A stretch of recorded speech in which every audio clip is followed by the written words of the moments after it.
Hi friends, Seenu மாயா சீரியலில் ஒரு அட்டகாசமான எபிசோட் வந்திருக்கு. அதை பற்றி தான் இந்த வீடியோவில் பார்க்க போகிறோம். அதுக்கு முன்னாடி நம்ம சேனலை சப்ஸ்கிரைப் பண்ணாதவங்க கீழே இருக்கிற சப்ஸ்கிரைப் பட்டனை கிளிக் பண்ணிவிட்டு பக்கத்தில் இருக்கிற பெல் பட்டன் கிளிக் பண்ணிடுங்க. சரி, வாங்க வீடியோக்குள்ளே போகலாம். இந்த எபிசோட் எப்படி ஸ்டார்ட் ஆகுதுன்னா, நம்ம கதிர் மாயாவும் ரொம்ப பதட்டமாக இருந்துட்டுருக்காங்க. இப்போ நீ என்ன பண்ண போகிற மாயா அப்படின்னு கதிர் கேட்டதும், அந்த கார்த்திக் அந்த வீட்டில் இருந்தால் தானே தானா போய் பாப்பா ஒரு மக்களை தப்பாக நினைப்பாங்க.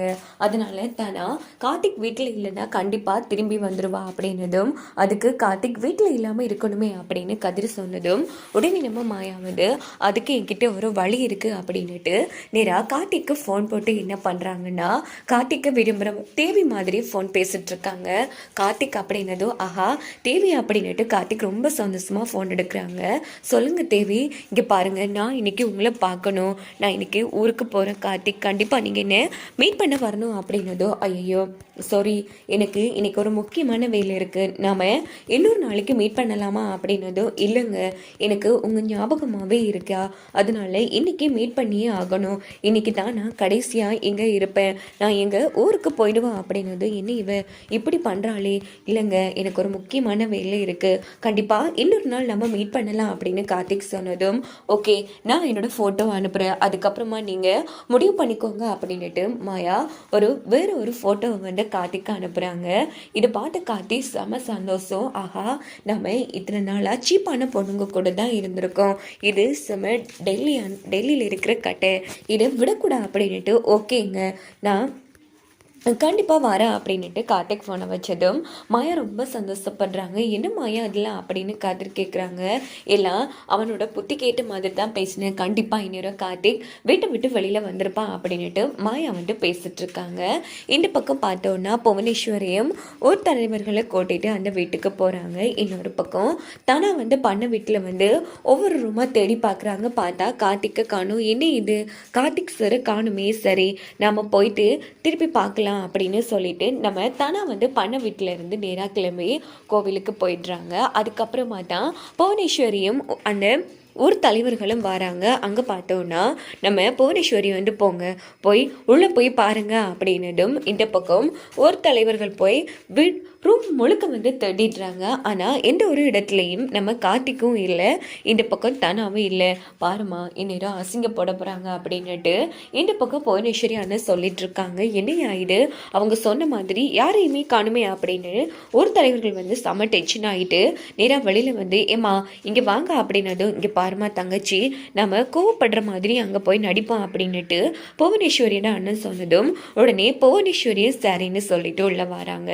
அங்கே பார்த்தோன்னா, ஆமாம் அவங்க ரெண்டு பேரும் எங்க அப்படின்னு புவனேஸ்வரி கேட்குறாங்க. ஏமா இங்கே எல்லாரையும் பார்த்தா வேலை வெட்டி இல்லாத எழுச்சிவாய மாதிரி தெரியுதா அப்படின்னு ஒரு தலைவர்கள் கேட்குறாங்க. என்ன சொல்கிறீங்க ஏமா, நீங்கள் சொல்கிற மாதிரி இங்கே யாருமே இல்லையே அப்படின்னதும், இல்லைங்க எங்களுக்கு ஃபோன் வந்துச்சு அப்படின்னு புவனேஸ்வரி அண்ணன் சொன்னதும், போதும் நிறுத்துங்கய்யா, இங்கே பாருங்க கிடைச்ச வாழ்க்கை தாலிக்கு மரியாதை கொடுத்தோம் அந்த பொண்ணு கார்த்திக்கை வந்து காதலிச்சிருந்தாலும் கதிர் கூட வாழப்போறேன்னு கண்ணியமாக வாழ்ந்துட்டுருக்கா. அப்படிப்பட்ட ஒரு நல்ல பொண்ணை போய் தப்பாக பேசுகிறீங்களே, இங்கே பாருங்க இன்னொரு வாட்டி தேவையில்லாமல் இப்படிலாம் பண்ணீங்க அவ்வளோதான், நடக்கிறதே வேறு, அதுவும் ரகுராம் ஐயாவோட பொண்ணை பார்த்து இப்படி பேசுகிறீங்க, இங்கே பாருங்க நீங்கள் உங்கள் பையனுக்கு அவங்க பொண்ணை கட்டி கொடுக்கலன்னு கோபத்தில் இப்படிலாம் பண்ணிகிட்ருக்கீங்களே, என்னம்மா இதெல்லாம் நியாயம், இதெல்லாம் கொஞ்சம் கூட சரியில்லை அப்படின்னு தலைவர்கள் வந்து ரொம்ப அசிங்கப்படுத்திட்டு அங்கேருந்து கிளம்பினதும் புவனேஸ்வரி வந்து செம்ம டென்ஷன் ஆகுறாங்க. எங்க ஆமாம் உங்கள் புள்ள கார்த்திக் எங்கங்க பெருசாக பேசுனீங்க,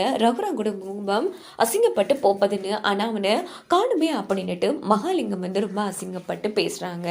இந்த பக்கம் கோவிலில் தான் காமிக்கிறாங்க. அங்கே பார்த்தோன்னா தனா வராங்க. தனாவை பார்த்த கதிர் மாயா ரொம்ப சந்தோஷப்படுறாங்க.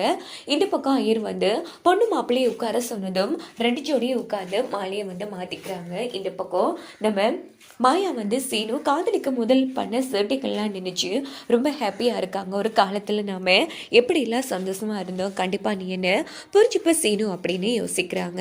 இன்னொரு பக்கம் நம்ம தனா வந்து கதிர் சத்தியம் பண்ணி கொடுத்தாங்க இல்லையா, தாலி கோக்குற ஃபங்க்ஷன் நடந்தால் கண்டிப்பாக நான் உன்னை விட்டு போயிடுவேன்னு, அது நினச்சி தனா ஒரு பக்கம் ரிலாக்ஸாக இருக்காங்க. இந்த பக்கம் பத்மாச்ச என் புள்ள பக்கத்தில் இவ இருக்கிற பார்த்தாலே எனக்கு கடுப்பாக இருக்குது அப்படின்னதோ, கவலைப்படாதீங்கக்கா, அதான் இந்த ஃபங்க்ஷன் நடக்காதுல்ல அப்படின்னுட்டு பார்வதி வந்து ஹாப்பியாக இருக்காங்க. இந்த பக்கம் போனா ஜானகி ரொம்ப ஃபீல் பண்ணிட்டு இருக்காங்க. அப்போ நம்ம சிவா வந்து அண்ணி எனக்கு என்னமோ கண்டிப்பா அண்ணன் வரமாட்டான்னு தான் தோணுது அப்படின்னதும், இல்லை சிவா கண்டிப்பா அண்ணன் வருவார் அப்படின்னு சொல்லிட்டு இருக்காங்க. இன்னொரு பக்கம் பார்த்தோம்னா 2 பேர் தாலி எடுத்துட்டாங்க அப்படின்னதும் பத்மா வந்து செம்ம ஹாப்பியாக இருக்காங்க தாலியிலன்னு. அங்கே பார்த்தா மாயாவோட தாலி இருக்கு. அக்கா இதில் எப்படிக்கா நடந்துச்சு அப்படின்னு பார்வதி கேட்டதும், அதாண்டி எனக்கு ஒன்றும் புரியல அப்படின்னும் போது, சரி அந்த இடத்துக்கு நம்ம மணி வராங்க. என்ன பத்மா அந்த தாலி எப்படி அங்கே வந்துச்சுன்னு யோசிக்கிறேன், அதை எடுத்து வச்சதே நான் தான் அப்படின்னதும் பத்மா வந்து செம அதிர்ச்சி ஆகுறாங்க. என்னங்க சொல்றீங்க, அதெல்லாம் எனக்கு தெரியாதே அப்படிங்கிறாங்க. இங்க பாரு நீ வந்து பீரோல எடுத்து வச்சதை நான் என் 2 கண்ணால பார்த்தா அப்படின்னதும் பத்மா செம்மையா அதிர்ச்சி ஆகுறாங்க. இங்க பாரு என் மருமகளை அசிங்கப்படுத்தணும்னு பார்த்துக்கல, நான் இருக்க வரைக்கும் என் மருமகளை உன்னால எதுவுமே பண்ண முடியாது அப்படின்னதும் பத்மா டென்ஷன் ஆகுறாங்க. ஏக்கா உங்களுக்கு கிடைச்ச புருஷனும் அப்படித்தான், எனக்கு கிடைச்ச புருஷனும் அப்படித்தான்ங்கிற மாதிரி இந்த பக்கம் நம்ம பார்வதி ஒரு பக்கம் டென்ஷன் ஆகுறாங்க. இந்த பக்கம் பார்த்தோம்னா நம்ம ஜானகி ரொம்ப ஃபீல் பண்ணுறாங்க, இன்னும் ஒரு வரலைன்னு பார்த்தா நம்ம ரகுராம் பாராங்க. ரகுராம் பாரதை பார்த்து ஜானகி சிவா ரொம்ப ஹாப்பியாகிறாங்க. பத்மா டீம் வந்து சும்மா கடுப்பாகிறாங்க. இதை பார்த்து ஜானகி ஓடி போய், எனக்கு தெரியும்ப்பா கண்டிப்பா நீ வருவன்னு எனக்கு தெரியும், நீ வந்ததே போதும்ப்பா அப்படின்னதும், இங்கே பாருங்கம்மா நான் இப்போவும் சொல்கிறேன், நான் இப்போ வந்ததுக்கு ஒரே ஒரு காரணம் தான், அது என் பொண்ணும் மட்டும்தான், என் பொண்ணுக்காகத்தான் நான் இங்கே வந்தேன் அப்படின்னதும் நம்ம தனாவும் வந்து ரொம்ப சந்தோஷப்படுறாங்க. இதோட பார்த்தோன்னா இந்த எபிசோட் வந்து முடிச்சிடுது.